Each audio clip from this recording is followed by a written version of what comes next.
Take a break from your busy schedule and join Harold Sala for Guidelines, a 5-minute commentary on living. If you think that life today is not an ongoing spiritual war with battle lines clearly drawn, you simply are not aware of what is happening in every sphere of life and need to raise your spiritual awareness. Some see a devil behind every dark bush, and they give Satan far more credit than he deserves. Yet the reality is he's there, alive and well. He stands in opposition to God, his nature and character, and yes, let's face it, God's children as well. And if you are God's child, that's where you get dragged into the battle. So how does this play out? Here's an example. Stephen was in line for promotion in his company. He had the educational background, the personality, the ability, and he had demonstrated leadership skills. When management opened a position, he fully expected that he would get the position. He didn't.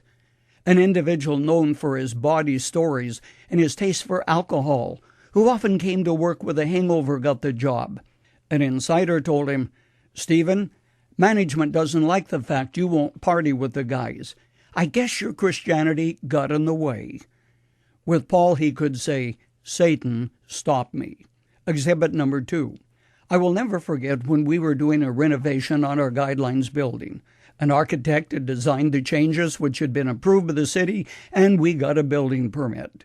But when the building inspector came to sign off the work, he yelled, "This is no good. You've got to tear this out and do something else."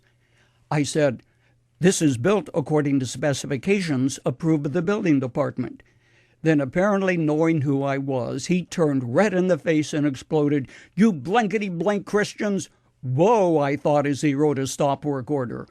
What does being a Christian have to do with any of this? Again, Satan stopped me. A generation or two ago, Christians sang a hymn, a touchy-feely one, which goes, "This is my Father's world," something that is still technically true, but not really accurate, because my Father's world is in default as the result of sin in the world.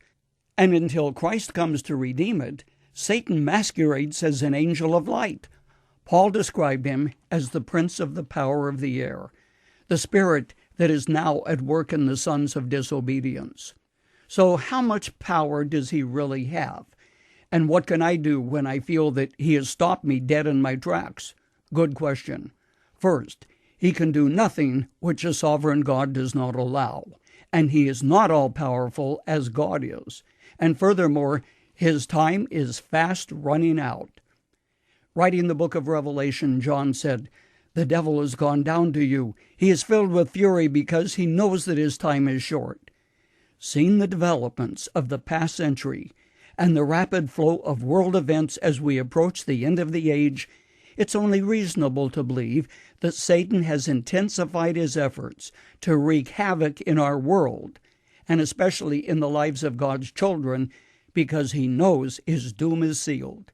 He can read, and he knows what Revelation 21 says about his doom. He's also lost enough battles to know that the seed of the woman, the Messiah, the Lord Jesus Christ, will eventually rule and reign. I have time for just one caveat or warning. Don't give him an inch of operating space in your life or thoughts.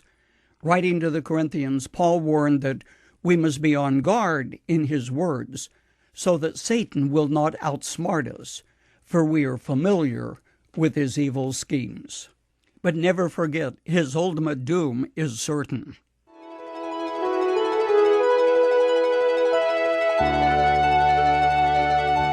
You've just heard Dr. Harold Sala with Guidelines, a 5-minute commentary on living.